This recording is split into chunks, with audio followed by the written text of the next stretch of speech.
So now it is 4 o'clock in the afternoon in Bangkok already and Jakarta. So Mr. Bennett, our Secretary General of the FIABCI World Council of Experts, and he is also an investor and also an developer and analyst. So from Seattle. So maybe you can kindly moderate our program. Actually, we invited our Madam President from New York City as well, but I don't know whether she can make it or not because it is now 4 o'clock. So, Mr. Bennett, maybe the floor is yours. Please moderate. Oh, thank you. Thank you. Glad to be here, Dr. Sopan. Thank you so much. Thank you. So as Dr. Sopan said, my name is Evan Bennett. I'm the Secretary General of the FIABCI World Council of Experts. And thank you everyone for attending the webinar today.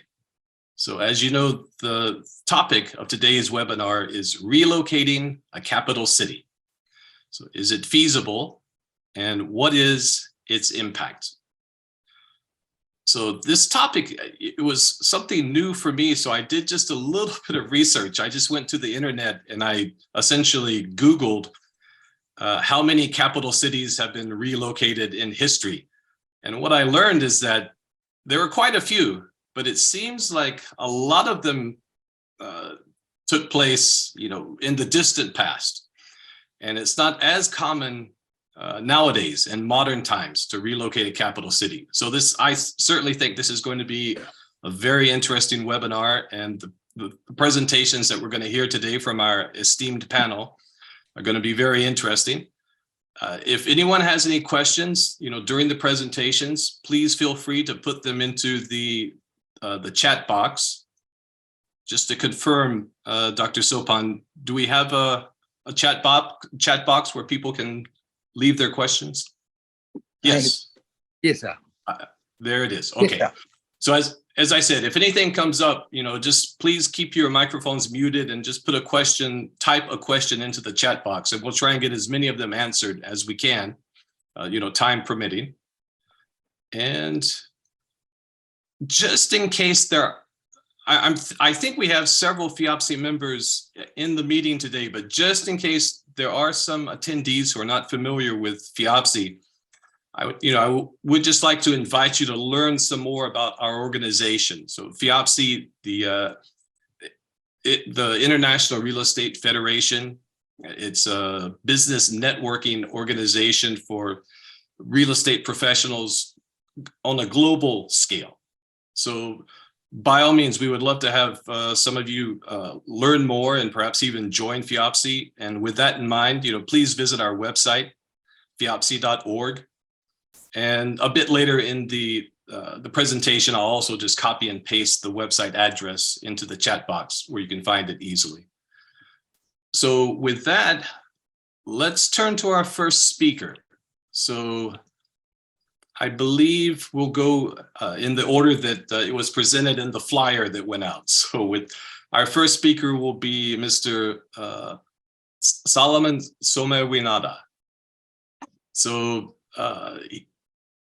let me just give you a brief introduction about this esteemed gentleman. So he's certainly one of the most respected real estate developers in Indonesia. He has a bachelor's degree in urban and regional planning from the Bandung Institute of Technology and a master's degree in management from Prasetya Mulia Business School. Mr. Somewinata works in several real estate businesses, including his role as the commissioner of PT Alpha Goldland Realty in Indonesia, where currently he's working on a township development.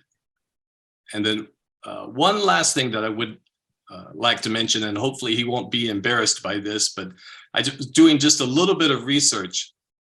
I learned that he's devoted a great deal of attention to affordable housing issues through his association with the Indonesia Real Estate Association, And so much so that he was actually presented with an award for his creative solutions for affordable housing issues in 2017.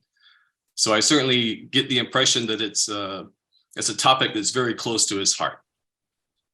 So with that, by all means, Mr. Some Winata, please go ahead. The floor is yours. Let's have your presentation, sir. Okay. Good morning. Good afternoon. Good evening. It's maybe good early morning in the US. Mr. Bennett is there. Yeah. Thank you so much for the time for me to a little bit sharing of the situation of Indonesia today. Yeah. As you know, the topic the topic today that we will discuss is very hot in Indonesia because today Indonesia is running to relocate the capital city of Indonesia from Jakarta to the East Kalimantan. Yeah. As you know, all the people of Indonesia discuss this, thinking about this. We hope the plan of not only the government plan, of course, this is the people of Indonesia plan to make it a better life. Yeah. Mr. Sopan, can I share my presentation? You can do it yourself. Okay. Thank you so much. Okay, this one. Yeah. Yes. Yeah.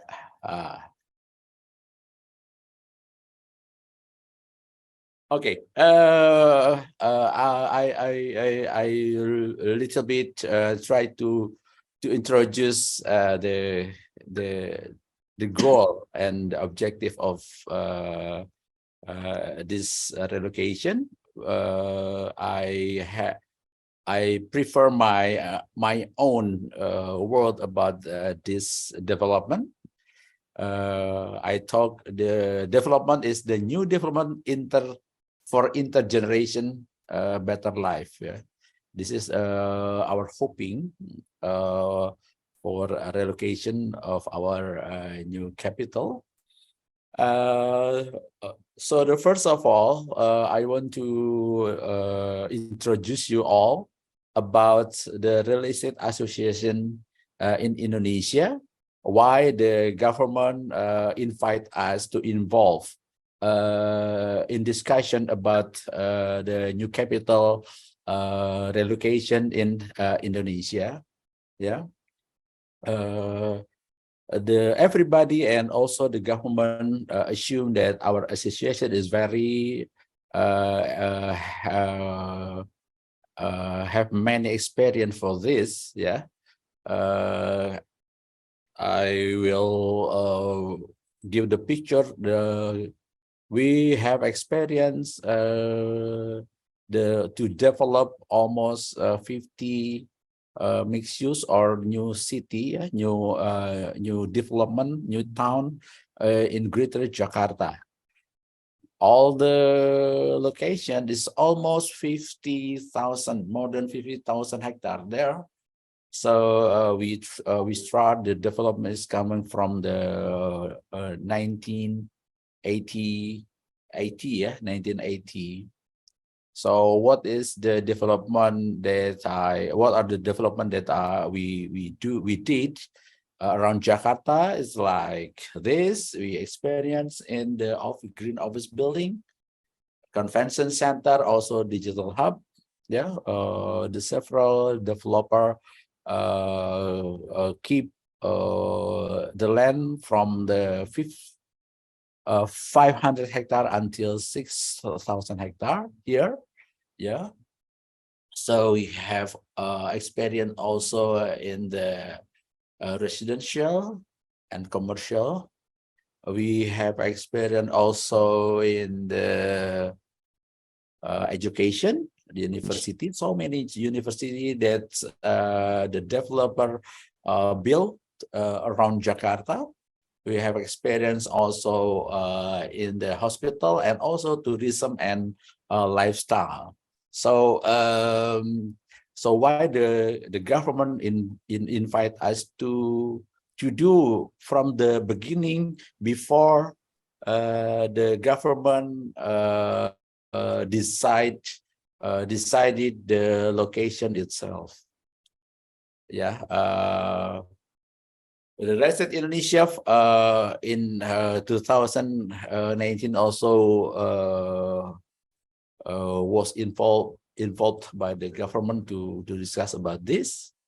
Yeah, we also together with the Minister of the Public Housing and Public Work and Public Housing, and also with the Minister of the National Planning and Development, the Bappenas, going together to the field, and also part of our development very interested to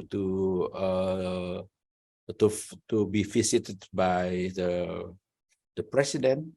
We're talking about the Laura's apartment and also the office park in the Bumi Serpong Damai. This is in Dalam Sutra. So I think this is made more optimistic to government that our team, Indonesian team, developer team of Indonesia, can do the new capital city running, yeah, together with the government. The question is to relocate new capital. Why the Indonesian decided to relocate the new capital? 2 points of the relocation, the topic of the relocation of the new capital. The first thing is the new capital will make the symbol of integrity and growth, and to make the better life around the people of Indonesia. This is the goal and objective. Meanwhile, we also have to manage the Java Island, the crowded Java Island, after the new capital city moved to Kalimantan. This is the new topic, is very hot, yeah, in Indonesia, to develop new capital city itself, and also how to manage the Jakarta after new capital city moving to East Kalimantan. Back to the basic consideration, why the government and Indonesian move the new capital to the Kalimantan. One of the reasons is like this. Yeah, you know, the Java is very heavy. Yeah, the population of Java is very heavy. The Java is only 6% the land of Indonesia, but the population in Java is more than 56% of the people of Indonesia. Another thing is the GDP. Yeah, the Java is very big GDP here. Yeah, almost more than 55 also the GDP of Indonesia in Java. So if you see the comparison of this, the big blue 2 pie chart in the left and the center is the picture distribution of population of Java and distribution of GDP. Meanwhile, the capacity of Java is very small, only 6% there. So the problem of the Indonesia is here. So for intergeneration, next generation until 2045 until 2060 and again and again and running to the maybe 100, 200 and again 300 years after this. This is the response. The government today very have the responsible how to manage the people after Indonesian in the 100 years next to 100 years. So the very hard thinking about this, the question is, what is the powerful prime mover to balance people and economic distribution? Yeah, why the capital moving there is because the new capital will be the very powerful prime mover to do this, to be Indonesian better life. Yeah, the government plan to put two powerful prime mover there. Yeah, the central government of Indonesia moving to East Kalimantan. Yeah, we will move almost 400,000 government officer. Of course, they need the residential services, office, and so many things that they need to run the life and the better life there. So not only prime mover, the first prime mover going there. So in the new capital city also, the government will build the prime mover, the second prime mover. It's mean the economic based activities. What kind of the base, the economic based activities there? This is with what we call it the new generation of economic activities. Yeah, like research center, the high-tech industry. Yeah, of course the new new system of the health, the medicine. There's so many things there. So this is the plan together to combine with the compact development concept. Yeah, the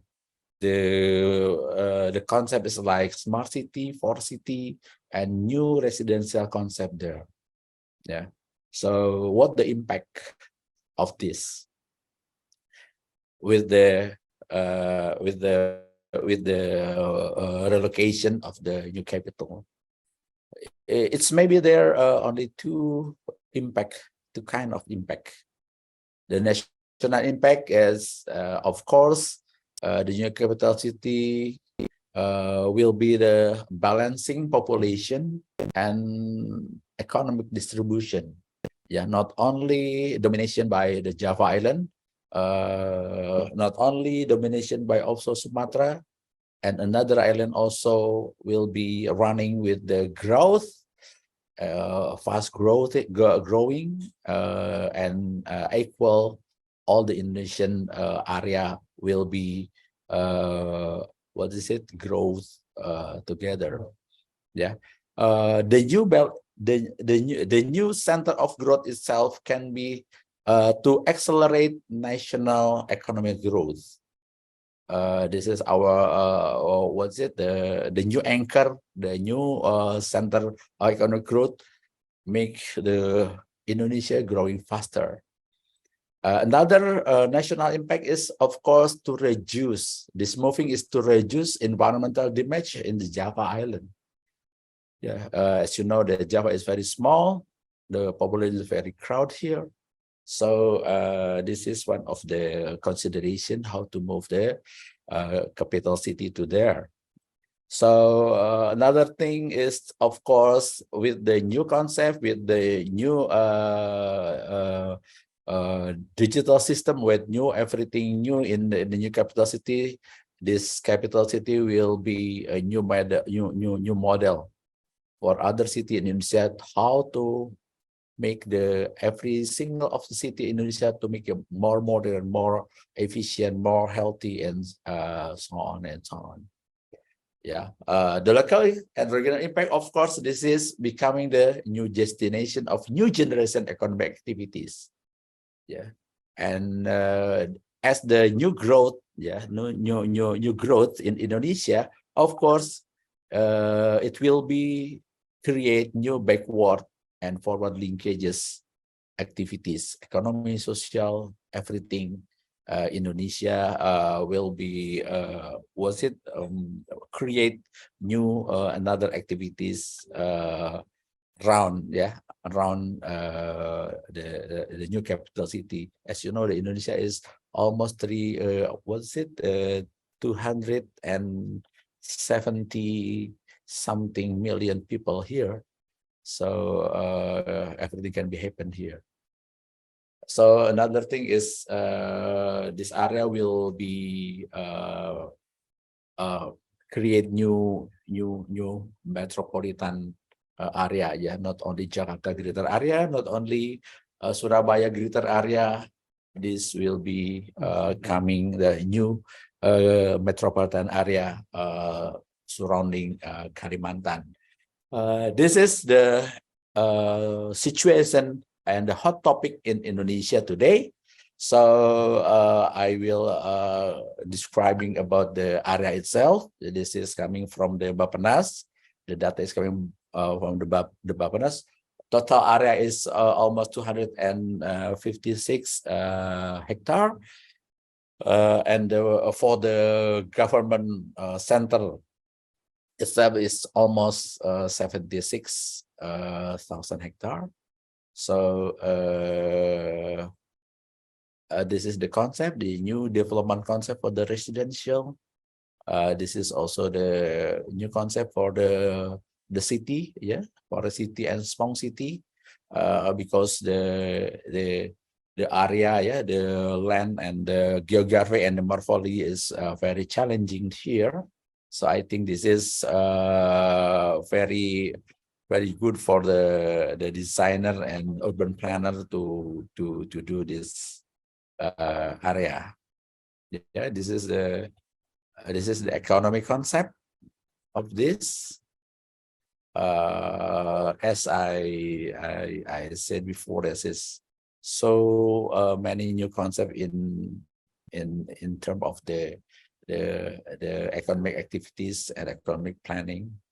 Yeah, this is also the one of the concept for the new generation economic activities here, like the integrated pharmaceutical cluster, advanced chemical and derivative cluster for strategic leveraging the natural things. So many another concept from the new capital city. Of course, Mr. Bennett, we also see another experience of the new capital city. Yeah, the concept. Yeah, we see the Washington, Brasilia, Canberra, and Putrajaya. I just coming from Putrajaya today, so this is very nice, place to see as the one of the consideration for the new capital city of Indonesia. This is the Washington. The concept, the city concept is like this. Yeah. Also, this is Canberra. So idealistic, so nice to do this, to see this. Yeah, this is another concept of the Putrajaya. Putrajaya today is very nice place to go there. Yeah, for work, for leisure, for stay at home.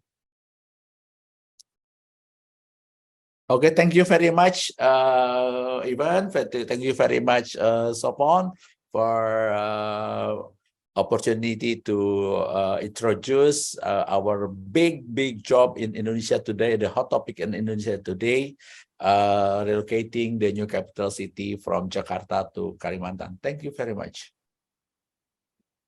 Thank you, sir, for the presentation.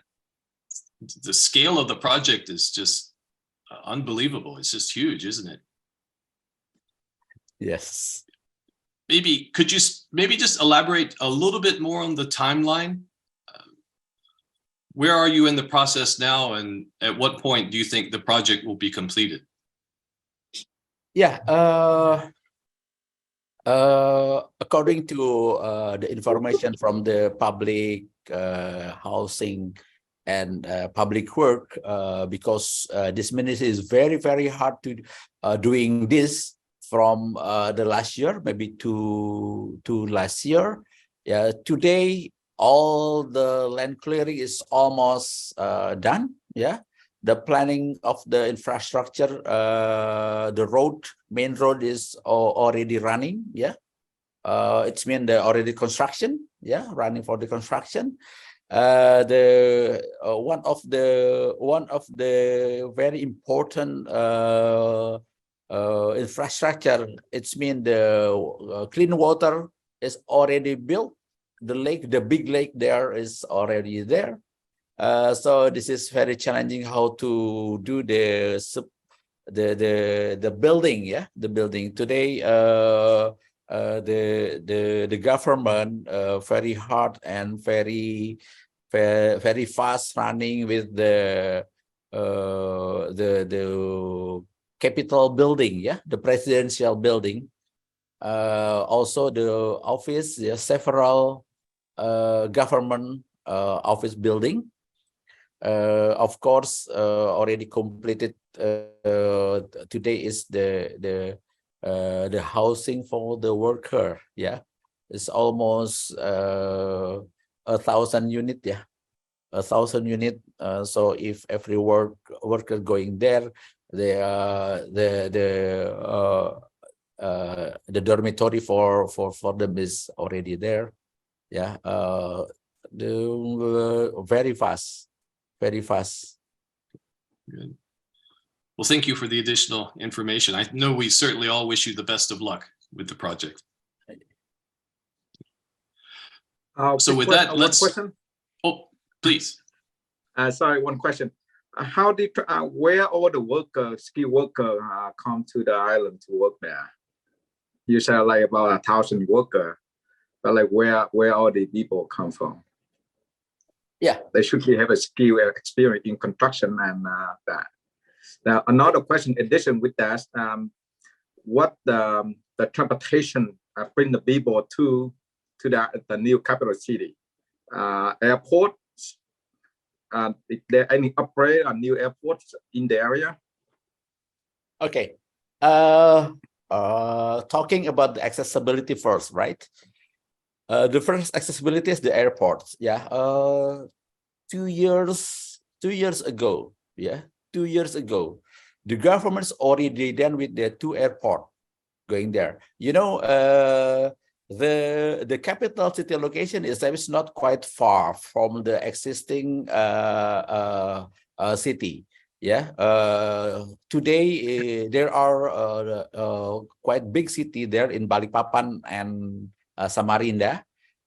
Distance from Balikpapan and Samarinda is almost maybe 200 kilometers. Yeah, the Samarinda is in the north. The Balikpapan is the west. Can I share again the picture, right? Okay. Okay, sorry. This one. Yes. This one, Samarinda. Can you see the picture? Yes. Yes. Yes, Yeah, we can this see. one is Samarinda. This one is Balikpapan. The IKN is here. Yeah, between Samarinda and Balikpapan is almost 200 kilometers. With the toll road, it's only one and a half. Yeah. 1.5 hour. So today, the government is running with the new toll road from Balikpapan directly to the capital city. Yeah. if the maybe the next year, this year, in the end of this year is maybe done. So if the freeway or the highway it's already built, from Balikpapan to the capital city is only 40 minutes, maybe 30 minutes. It's not quite far. So why the capital city is here? Also because for the logistic supply is very easy. Yeah, from the Balikpapan, in the Balikpapan there have almost 6 port for today. So this is the infrastructure to prepare, the preparation infrastructure to support the IKN. For the worker itself, until today, so many state-owned company, so many state-owned company with expert in the construction for the infrastructure here still running and quite enough to do this project. So far, I heard like that. So of course, if we want to do much more faster of this project to finish, we still need so many experts, so many workers, so many resources to do this. Of course, but until today, the government still use the own power of the construction team in Indonesia. So far, they're still running quite fast for the first infrastructure in the first stage. Okay, thank you. Well, thank you, Solomon, for the additional information. So with that, let's go on to the second presentation. So again, we'll just go in the order that they were presented in the flyer that went out. So our next presenter will be Mr. Hui Quang Ho, Yes. who is an architect at Foster and Partners, working both, if I understand correctly, working both in the United States and in Vietnam. Yes. He has a Master's of Science in Advanced Architectural Design from Columbia University, and a Bachelor of Architecture from Pratt Institute School of Architecture. And he has over 22 years of practical experience in project design, management, and business research and development, encompassing a great variety of property types within both the United States and Vietnam. And just a few examples of the various property types that he's worked on: office, residential, hotel, corporate interior, institution, media broadcasting centers, transportation, and private residential. So with that, let's hear from our next speaker. Please, Mr. Ho, the floor is yours. Thank you very much. I don't have prepared for the slideshow or any presentation. I just do some research and study about it, and I would like to a question and and also bring some issues of the topic. First, we all know many capital city around the world, like you mentioned early in the meeting. We move many countries already being removed their relocation, the capital city. The current right now is what we discussed here, and also Egypt also under construction of their new capital city in Cairo.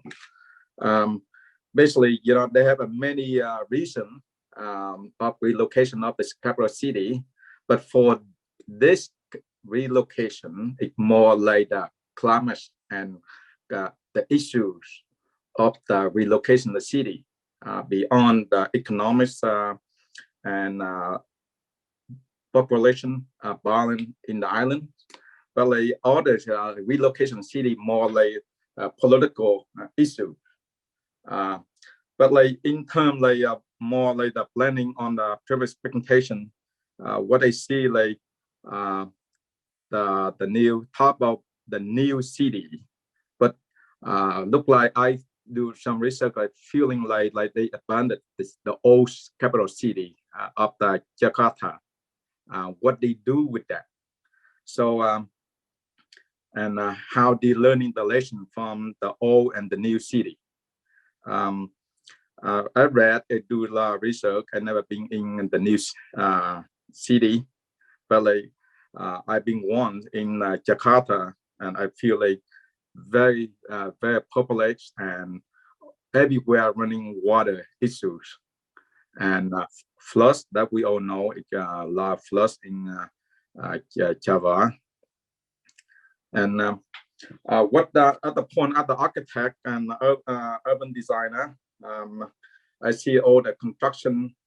I feeling like will be deforest a lot like land, infrastructure, and if they solve the problem of the overpopulation from Jakarta to the new capital city, I feeling like they kept bring another problem from the old city to the new city. But like on the developing, they have to be like very carefully on the master plan from the infrastructure with like technologies and labor construction skill. But the point is now like they moved to the new city. They took many like a power of land, the amount of land, and to build a new city. What effect for the new location, the people who live there, and most of them like we learning from that island is like from farmer from like palm oil plantation. So what they will do with all the current resident in the new island. So and the wildlife they did basically more like destroy a deforest, and what the issue on the new capital city. It I feeling like another after real estate investment and developing, I feel like it benefit whole relocation to like try to balance the population and economic from Jakarta to the new capital city. But like I feeling like they using the power to benefit to certain amount of people. It's not the population benefit for long term for who, but I feeling like at the land developer like benefit for government official and their family who had the power, and also the benefit for the business businessman, basically more like land developing and real estate developer. But I didn't see much like what the long-term benefit and the plan for the new people resident in the future who live there, and how the education and all the stuff, that everything had to be restarted. But like what I see, like the fact track of construction to make the city, the capital city happen quick to accommodate for the next 10 years for the state one, basically. So my young, you're like, I don't have like many issues, but I think it's like I have a couple of questions about like the local. I don't know what they plan, how they revamp the old issue at Jakarta bring to the new city, related to like population, pollution, water issues, and infrastructure. But what I see is like still like very early stage of the developing, and I think I don't know how much the government and the project manage the project like in the way of the deep thinking on these issues, especially environment and pollution over there.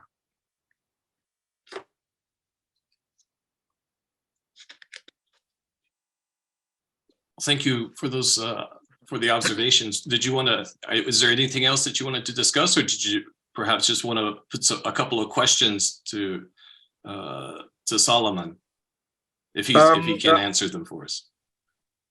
Basically, I feeling that to discuss the size of the city and the people, how many people they want to bring to the new capital city to balance the population and the economic zone. I read on the fact on the website, and currently the city it so huge. They plan that very big. I don't know how they're using that, and they deforest the amount of land. I believe they could quite almost 6 times the size of the current Jakarta capital city. The project overscale the mega project, and I don't know they execute that in the short term. Right. It will be bring a lot of issues from the infrastructure, ecosystem. It will be happen, and I'm afraid that will be bring the old issue from Jakarta back to the new island. Right. Yeah. Well, I have to say that the webinar has taken a turn I wasn't expecting. Unfortunately, we didn't have a meeting before the webinar, so I thought there would be 3 very distinct presentations. But perhaps let me defer here to Dr. Sopan. So, Dr. Sopan, if you would. So is your presentation going to be completely different, or are you simply going to be referring back to Solomon's project in Indonesia? Totally different. Okay. Yeah. Okay. Well, in that case, so Solomon, if you're still there, are you available and willing to take a couple of questions from Mr. Ho?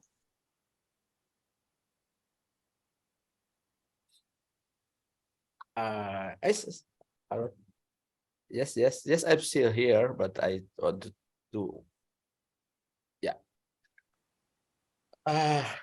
Do you have any response for some of the issues that he was raising? Would you like to just respond to some of those things? Yeah. Yes. The government plan to move almost 100 people, the government officer from Jakarta to new capital city. This is the amount is like that. The first stage is almost 100,000 people there. Yeah. This is the plan. The moving of the officer going there first. Yeah.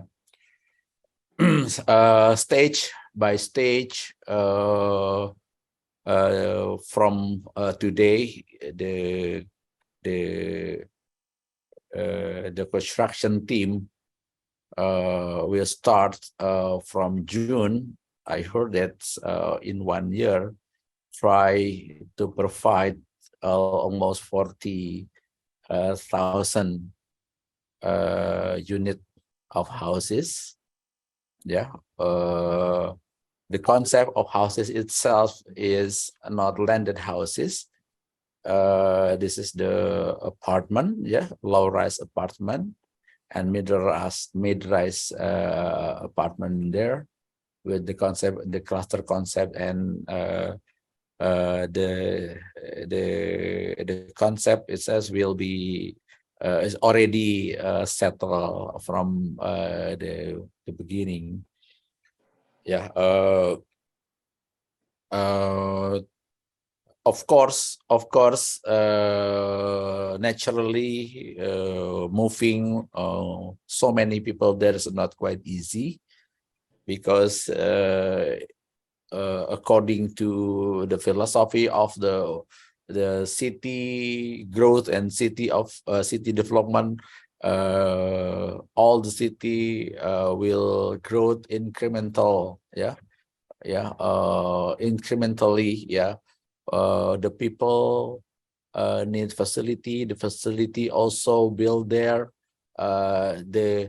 The provider of the facility also need a house, something like that. The accumulation of the development of the city is there. The government itself already decide that in August, yeah, on August of 2024, the first stage development, it must be finished there.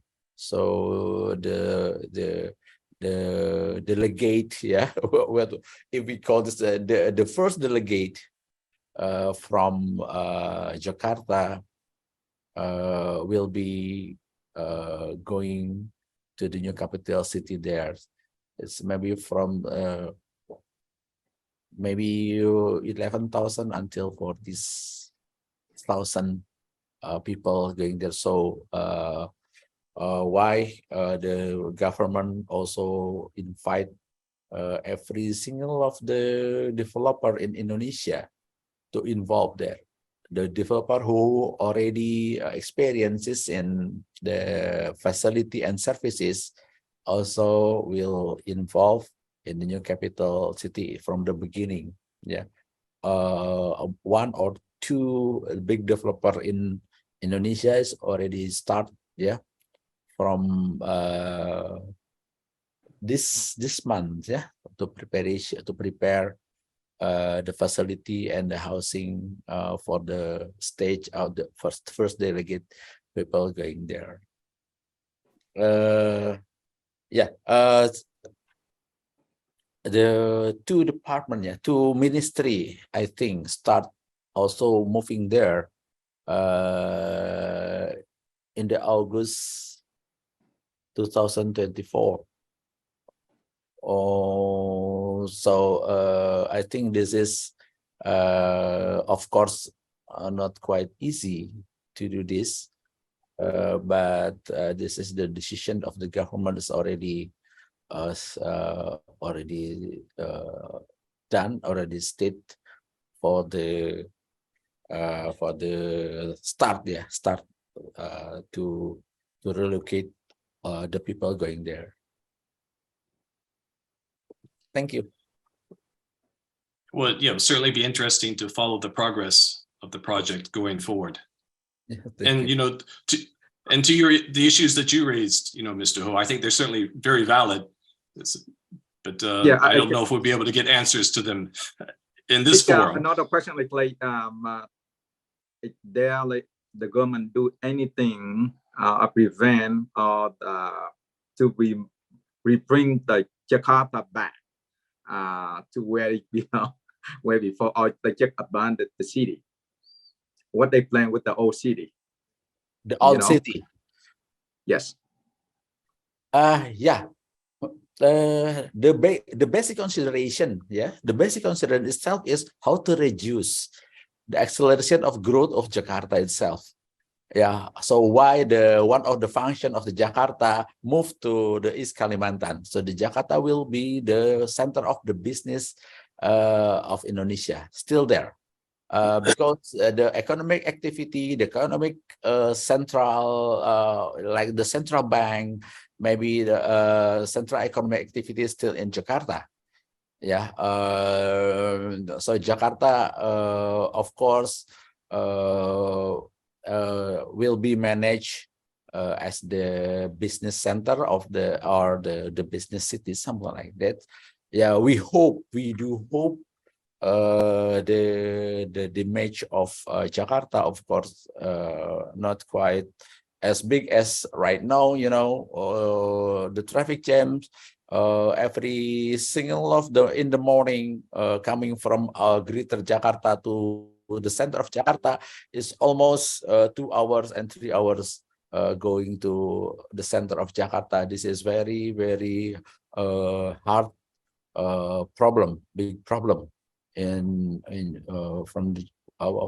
for Jakarta, in terms of the healthy, in terms of the efficiency of the energy using, in terms of everything. It's not quite good for Jakarta. reducing moving part of the activities, the center activity of Jakarta going to the Kalimantan will be reduce the burden of Jakarta even only maybe a few percent of that. I read on the do some research and I feeling like Jakarta currently is sinking over below the water sea level. At the government have any strategy to prevent to do that and help to retain the city? Yes. That is the part of the planning to reinvent of Jakarta, to program the Jakarta Better Life. I think I also already discussed about this, how to manage the flood in Jakarta, because in the shore, in the end of the Jakarta, below the sea, so we discussed about this, how to Jakarta not only manage as the business center, also how to Jakarta will be better surround the better business city in terms of the environment. Okay. Thank you. Thank you. Yeah, thank you both. It's a good dialogue going back and forth, certainly raising a number of issues and providing us with more information on just how broad a project like this is. It's just when you think about everything that goes into it and all the issues that have to be addressed, it certainly is staggering. Certainly is. Yeah. Well, with that, let's move on to our next presentation. So this is going to be a presentation given to us by Dr. Sopan Pornchakchai. So he's an urban planner and a valuer in Thailand. He has a PhD in land and housing from the Asian Institute of Technology in Thailand. And he received additional training from the Lincoln Institute of Land Policy in the United States and KU Leuven in Belgium. And he's also very active in FIABCI. So as a matter of fact, he's the president of, he's multiple presidents. He's the president of FIABCI Thai, which is the Thai chapter of FIABCI, but he's also president of the FIABCI World Council of Experts and was the leader who brought together all of us for this webinar today. So with that, Dr. Sopan, thank you for everything you do for FIABCI and for the World Council of Experts. And the floor is yours, sir. We look forward to your presentation. Thank you very much. Thank you. Okay, let me just show some screen. Can you see now? Okay. My presentation may be a little bit different. Like Dr. Hui Kong Ho said, in the case of flooding, I think we should protect Jakarta or Bangkok, or you can see many European countries. The city is also below the sea level, but they can still stay there. Maybe they don't know where to move. They cannot move to Siberia, but they can still protect themselves to some extent. So I think to move the city, maybe it is a very difficult thing to think. And according to our President Solomon said that there may be around 400,000 government officers. I think 400,000 is a very small number compared with the total population. If we move them away, it may not be able to help solve the problem of the congestion that may also happen. So let me just show you what we are happening. Just show you about the presentation here. It is not moving. So this is the case of Toronto and Ottawa. You see, we have capital city, that is an administrative center, and Toronto may be the economic center. So we also happen to have two capital cities, economic capital city and also administrative capital city. In USA, we see Washington DC and New York. So we cannot move the economic capital city, but we can build a new administrative city. Brasilia and Sao Paulo that we are already shown by President Solomon. And in Australia, we see Canberra and Sydney. So that also happened. So it can be happen. The new capital city of Indonesia can be moved away, something like that. Or Naypyidaw and Yangon. But in the case of Naypyidaw, it may be like, as we understood, that maybe like a ghost city to some extent because not many people really stay there. So that is the case in the case of Myanmar. That maybe, but they are very smart. They build the whole new capital city without the recognition of the people from around the world. They don't know there is a new capital city. We know when they announce and they finish. So this is really smart. And in the past, we also have Manila, but we also have Quezon City. It is a new administrative center. There is also the parliament there, and the government are also there. But it is just 12 away from the old the existing Manila. So it is already already. So it becomes the whole city. But maybe in the future there will be Clark and also others neighboring cities to become the new capital city of Philippines. That also happened. In this case, you can see that in Malaysia we have Kuala Lumpur and Putrajaya, and down south you can see from the map. Down south is the Kuala Lumpur International Airport, KLIA. So it is in middle of the Kuala Lumpur and also the airport. And in Putrajaya, you see they build the bridge first, and then they build the canal later, and then they put the water. They're really well planned. But I think there are also many critics about the success of this Putrajaya or not. That is also in different aspects that may be discussed. And here we also have 3 capital cities like Karachi, my friend in Pakistan. I plan to go to Value Hotel in Peshawar. Did you see Peshawar is on the top Peshawar? It is nearby the Afghanistan border. One Japanese firm want us to do a valuation in Peshawar. None of our Thai valuers want to go, but I volunteer to go. But I could not go because of COVID-19. Otherwise, I may not be able to come back already. Maybe just stuck there. So you can see we have Karachi and we have Lahore. Lahore was the capital when it was under Great Britain, and now it is Islamabad. Islamabad may be the smallest one. Lahore may be quite large, but the largest one is Karachi. It is the port city as well as the former capital city somehow. And one successful case is this, Lagos in Nigeria, and they moved to Abuja. I plan to be in Lagos in the future, or Abuja as well. My friend from Nigeria, Mr. Ajen, who is here also said that maybe they will invite me to speak there, teach valuation there.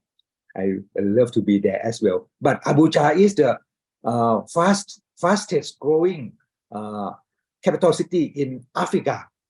Formerly, there may be only a few 100,000 people when they moved there. But now they have around 6 million population already. Although Lagos, there may be 15 million. But you can see that Abuja is growing to 6 million already. So this is quite a big city. And this is a new capital city that they just moved, say maybe 40 or 50 years ago only, not far. And in Cairo, we also have a new capital city, but it is just next to Cairo. So I don't know whether it will be successful or not. It may be something similar to Quezon City and Manila that is connected, because this is only 17 kilometers, and Manila and Quezon City also maybe half an hour commuting. So I don't know, it may be connected to each other in the future. And if you go to, I went to Vietnam. Vietnam, we also have Danube city, Danube towers there. And then across the Danube river, there is also a new city there, crossing the river of old Vietnam. This is the new Vietnam. So this is index of Vietnam. This is a new building, new high-rise buildings. High-rise building can be there, because in Vietnam maybe we cannot build a very high-rise building because of conservation or something. So this is a really good case. That is the connection of old Vietnam and the new one, that is the Danube city somehow. And actually, to move the capital city, it happened in many cases as well. Like in currently, Beijing is the capital city of China. But in the past, you see, these are all old capital cities of China, like Xiamen, Nanjing, or Chengdu, Shantou, or Datong or something. So all these are old capital city. But now it is Beijing. Why they can move the capital city in the past? This is because of politics. But politics may be too broad reason. The thing is, when they move the capital city, they force the population, the people, to move away with them as well. Like you can see the Three Kingdoms, the story of Three Kingdoms. They move the capital city, and then they move the people from old capital city to the new one. So that happened. So if you want your new capital city of Jakarta to be successful, maybe you have to move around 10 million of people from Jakarta to the new one. So it will be successful. Otherwise, it may be difficult. But that is in the past. But right now, all we understand is that no one can move away people. This is the democratic society right now. We cannot force anyone to leave their properties or something like in the past. On the right, you can see Japan. Japan, you can also see that we have Kyoto, we have Tokyo, and many others. So they also have some move in the capital cities, depending on the emperors or shogun or something, depending on those leaders that they may like to move their capital cities from one place to another place because of politics or many other reasons, but maybe similar to China. In the case of China, they move away the people as well. Even in the case of Long March during Mao Zedong or something, they also move away with the people somehow as well. So this is happened. But in real life, in new terms, it may not be able to move away people. People like to stay there. Like in Aceh, Banda Aceh, even if 300,000 or 200,000 people pass away because of the tsunami, people still come back to stay there. Or in Tacloban in the Philippines, I went to survey there after the typhoon killing many, maybe 100,000 of people there. People still move back to stay there. They don't move away. So right now, people may not be able to move away easily. But they also happen in the case of a capital city move, like Yangon to Naypyidaw, but it may not be successful. Seoul to Sejong, maybe just nearby, but Kuala Lumpur to Putrajaya, or Lagos, as I showed you, Lagos to Abuja. So that also happened. Or in Rio de Janeiro or nearby Sao Paulo, I went there to Brasilia. So that may be administrative centers. As I said, Karachi to Islamabad. Formerly before Islamabad, maybe Lahore. So this is what I just try to say. But before I leave, I just try to say that for the capital cities, because of the subsidence, I think it can be protected you see many cities in Europe below the sea level, they can also protect, no worry. But maybe I also don't believe about the global warming that many people say about that, because there are some other studies saying that the sea level is decreasing, not increasing, or even the whole ice from the North Pole and South Pole all melt. It won't create much water level. Or the world is now cooling, is in the cooling tendency, not in the warming tendency. So that may be some other disputes, but don't worry, that may not be our subject. But if we really want to move away our capital city, what I try to think is that if we want to move away, I think it should be high density cities with mass transit. And also, I don't believe that we should build a very elegant buildings, capital city like Washington DC. There is a reflection pond, very beautiful, or many other beautiful things. I don't like or don't believe in that things. And I think it should be smart city. Smart city is that it is linked by mass transit. If we make it really low rise and very elegant, it may be difficult. Like as I heard from President Solomon, he said that they will move away 400,000 government employees, and the government places is already 76 square kilometers to take for those government buildings already. If a government building is 76 square kilometers, 76 square kilometers, I think it should be too big or not.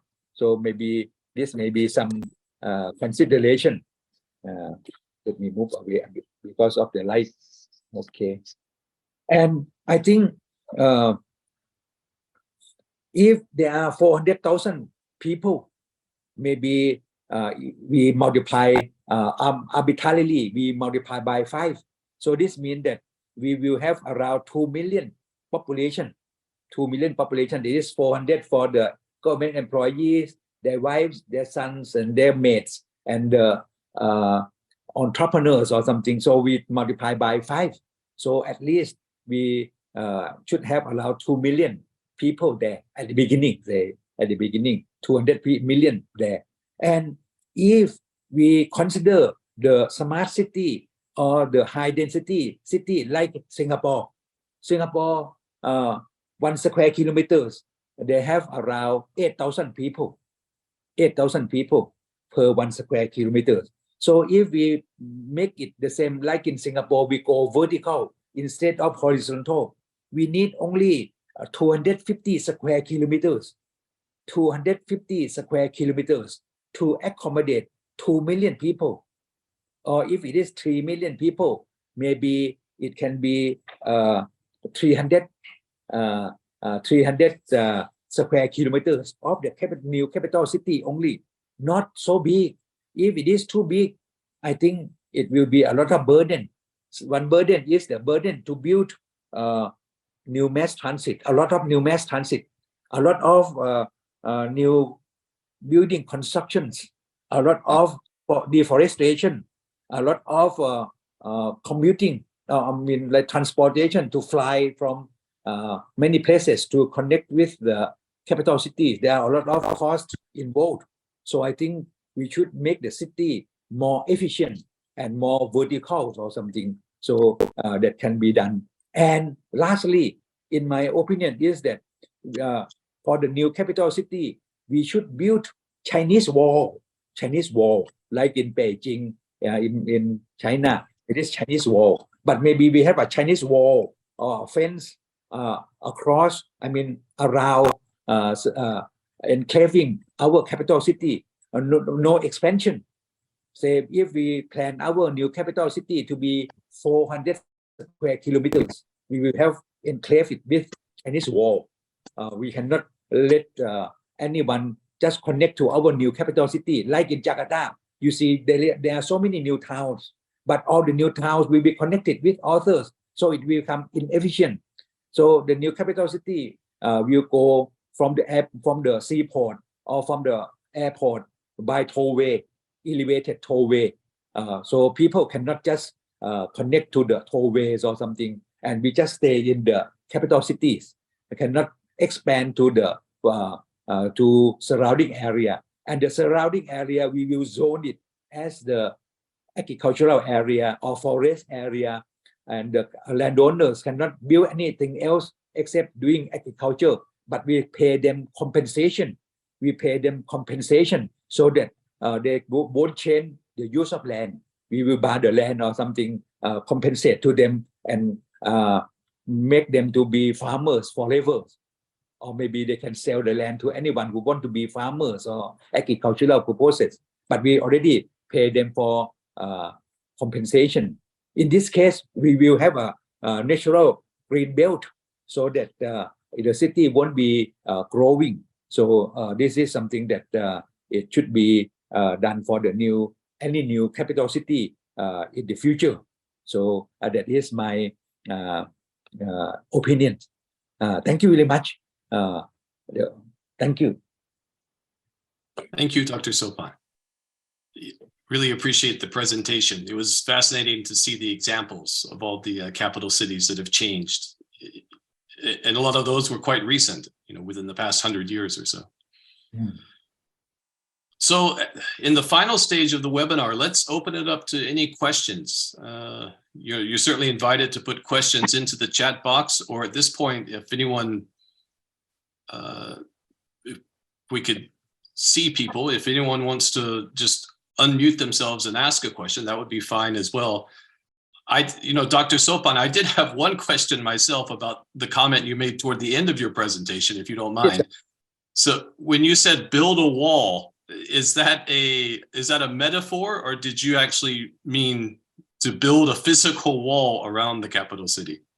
It can be both. Any, say, Okay. it's a green belt, so it is something like a wall because we zoned it for agricultural use. But we just condemn them to be agricultural use is not fair. So we have to pay them compensation so that they get some money, a lot of money, so that their land cannot be converted for any residential.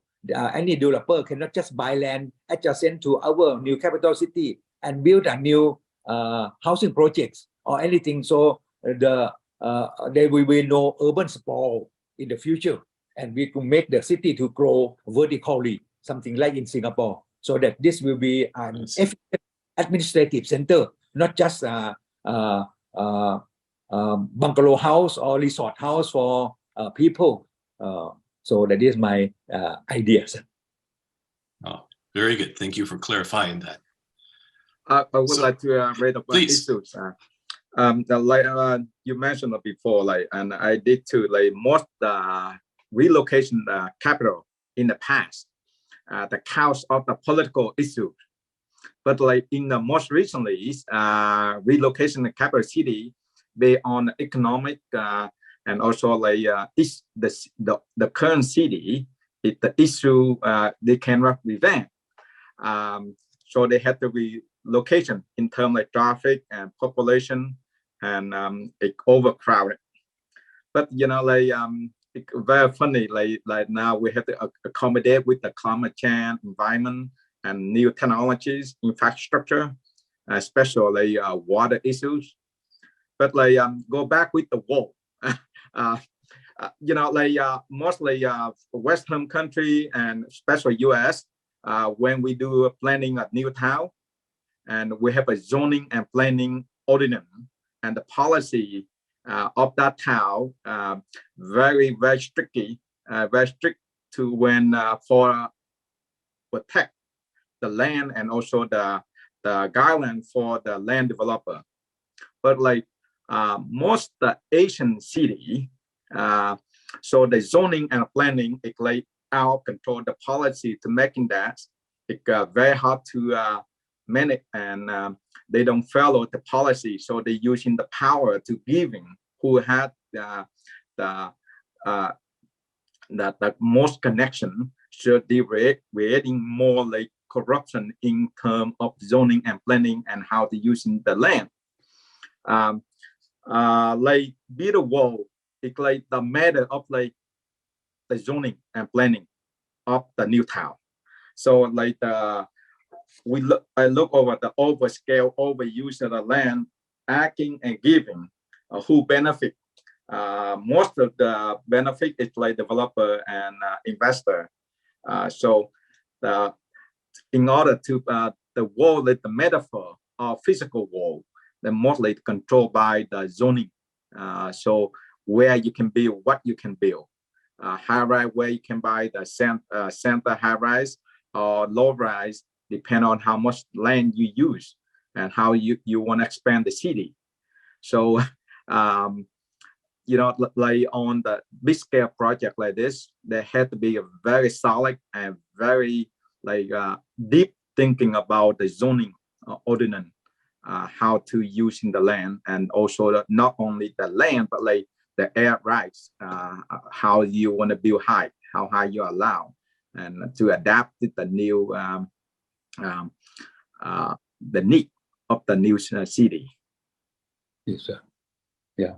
When I talk about the Chinese wall, it may look threatening, something like Berlin Wall or something in the past.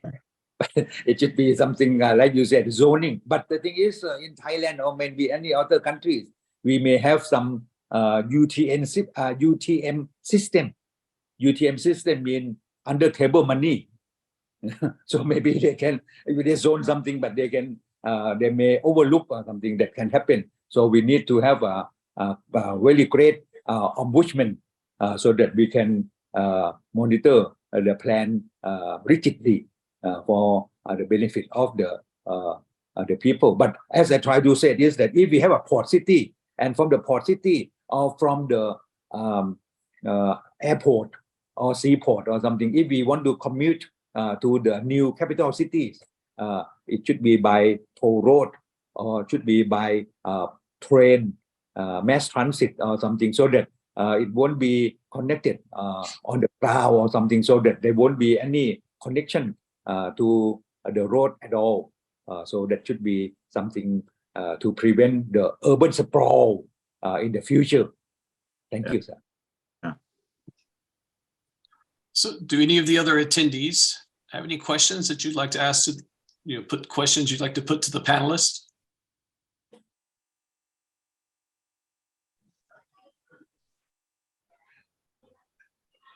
May I? Oh, please, go ahead, sir. Yes, my name is Robert Cianipar from Indonesia. As we all may see that the location of a capital city could be as a vision of the leaders, but also involve some political decision. Yeah, not most of them. I mean, most of them probably might be successful in the long term, but some of them may not quite like that, since like in Asia. Is there any like common criteria that we could maybe say, okay, maybe it's time to relocate the capital, or maybe just revitalize or rebuild the old capital to make it able to suit the needs of the people. Is there any common criteria that we could hold on? That's my question. Thank you, Evan. Hello. Thank you, sir, for the question. My name is Tay. I'm from Malaysia, FIABCI. I may like to share with you, Mr. Probah Robert Cianipar. When Putrajaya was incepted in the earlier day by Tun Mahathir, there was a kind of a rationale that a city population which is exceeding 20% of the country population, the city, original city, which is organically grow, will not be that efficient in terms of public infrastructures, in terms of social problem, in terms of housing, and in terms of many others. So when a new city is incepted or formulated, it has to be on the need base, not political driven, neither is private initiative or whatever. So in that sense, a new city is incepted and to be planned on a particular countries. It will have to be looked into all angles of the needs. Organically, most of the old city were developed haphazardly without proper plannings. You don't have a proper zoning. You don't have a proper sort of classifications of the land usage. You don't even have a proper housing policy in the old city of that nature. So why there are so many new cities being planned and incepted and being grown in all over the city, all over the countries, is all because of the need base. It is not really much of political driven, neither is a private initiative benefiting certain group of developers or whatever. So the leaders of the countries play a very important role, as what you can see from what Solomon was talking about. The powerful drive of a new city development is on a kind of a government initiative, but with the requirement of the needs of the countries. All in all, would be able to make the city of the growth will be sustainable and gradual. Of course, population play a very important part in making the city able to work well. If a city will have no attraction as to draw the population from the old places or the neighboring suburban conglomerations to that particular new city, it will be a failure. So it is very much of the leaders' initiative and the vision how to make that new city able to sustain. It is not just planning 200,000 acres or whatever sizes you are trying to make and just trying to put people there, construct whatever you think fit or to do whatever infrastructures, government building and all the sorts. It is of total conceptual development that make a city grow and make a city sustainable. This is my idea of what Putrajaya was incepted from the earlier days. Thank you very much. I'm also a member of FIABCI from Malaysia. Thank you, sir. Thank you, Mr. TBT. Yeah, what I would just maybe in case like Indonesia, as Pak Sulaiman mentioned, yeah, we are archipelago nation. I mean, from east to west or from north to south, are mostly islands. Yeah.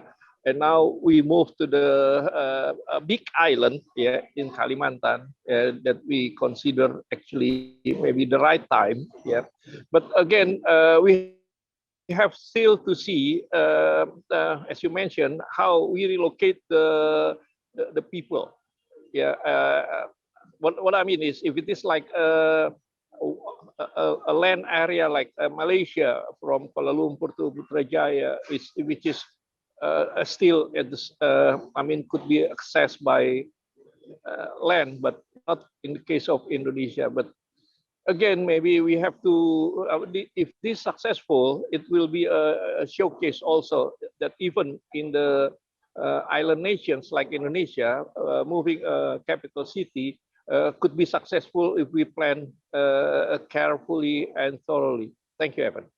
Yeah, I certainly believe that the Kalimantan new city will pose bigger challenges because it is actually a way across the sea over that which is not land minded in the sense that you can build the infrastructure across. But of course, there is a need, I look at it, that Jakarta is so organically grow in the sense it is becoming so congested and populations is so heavy and infrastructure housing and the rest of the thing, land users are not able to cope with it. So I believe your leaders have a visions and a certain sort of planning going to the futures. I believe so. I certainly believe that it is not something just out of the plan and just be people fancy on a political vision just to do that. I hope to see that vision to be completed. Thank you. Yes, Mr. T. Thank you. Yes, of course, I agree with you. I agree with you because in the beginning, my presentation is I strongly present the consideration of this moving is to consider my base consideration is only the the healthy population, how the economic growth from the population, also how to make the Indonesian area, all the area of Indonesia is equal in growth and healthy and education and everything here. So I think it's very important to us, for the government, what we call the political willingness. We have to see the Putrajaya. Even there are changes of the leader. The Putrajaya is still there. The Putrajaya is still running until now. So I just came from Putrajaya today. Putrajaya was also the best experience for us to follow. Maybe Putrajaya is only 100 or 200 kilometers from Kuala Lumpur. Yeah, but I think the development is very nice. We cannot see only Putrajaya as the center of the government. We have to see the surrounding of Putrajaya is very, very advanced in development. So Indonesia, of course, we have the big dream again. More than that, why the government moving this capital to other island is because as you say that the Java, especially Jakarta, is too heavy to burden the problem from the health, environmental, and everything, also resource. Yeah, I think naturally after Java, the next island to grow fast is the Sumatra, because this or 2 years after this, the connecting from Lampung to Banda Aceh is already finished with the toll road. But of course, the Indonesian government is only not only one to be the Sumatra only with growing. Also other island, every island Indonesia must be growing together, equal. I think this is the dream of Indonesia. Thank you. Yeah, I wish to see Indonesia to be that successful, because you have the populations in the South Asia, the population 200 million of our countries. It's not as easy to come by. Indonesia has such kind of resources, and I believe with the strong leaderships and the visions of the politicians, things could move in the way that you all want to be. Thank you. Thank you. Allow me to just share a little bit more. First, you asked something about the revitalization of the city. I think in the case of Jakarta, one thing is what we can see is the slums. I see there are a lot of kampung, I think, and really low rise. When I work for the World Bank there, I propose to them that maybe we can densify them by building some elevated low-rise condominium or something for them, and then we have land sharing so that we have more land in the city to more densify in the hub of the city. There are so many kampung that may be able to do that. Right now, they just build their own sporadically by some apartments, low-rise apartments. So if we can organize together and let them stay in the same place, but in the elevated apartments, and the rest of the land can be used for commercial or other residential uses to densify the city, that can be done. Another thing is that you are building mass transit, something like in Bangkok as well. We are building mass transit. I think you can build even Bangkok and many other cities as well. We should build more and more mass transit. It may be, this investment may be worth more than we move away. On another hand, sorry to say. So if we build another 10 more subway or mass transits, not the busway, in that case, I think this will provide people to have better commuting, and the time for commuting will be shortening, maybe from 3 hours, maybe only 30 minutes. And this will make the people very much happy. Something like you have train from Boko to the cities, I think, but it's too heavy, or maybe not running every 10 minutes or something, just only morning and afternoon or evening. And another thing we can learn from China, that is from in China, if we move away from the big city like Shanghai or Beijing for a few months, maybe you may not be able to remember the access to your house because they keep moving in changing the zoning or something and redevelop the city rigorously from tissue to tissues.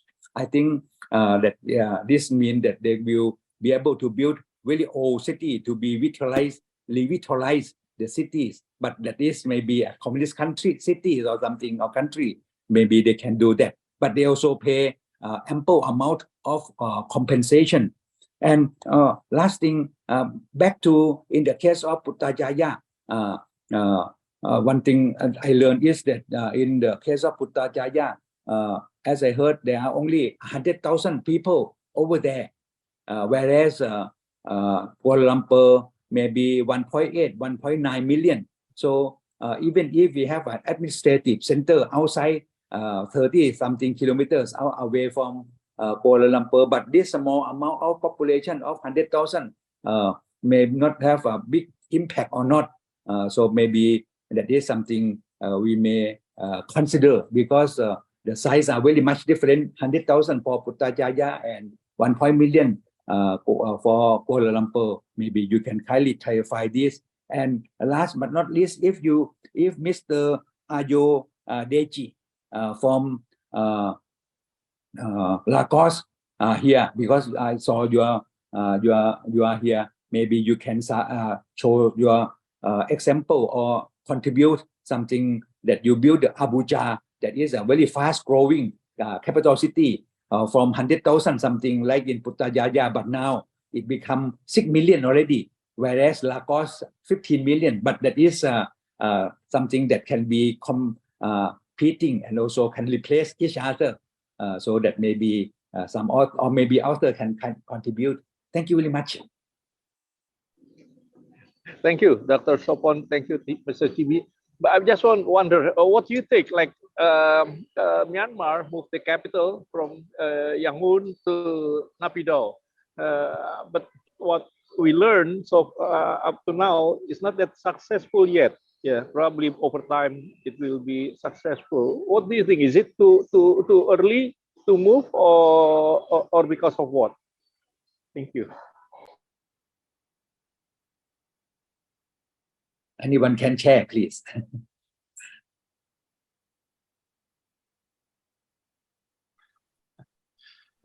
Does anyone have any idea? Any response to that inquiry?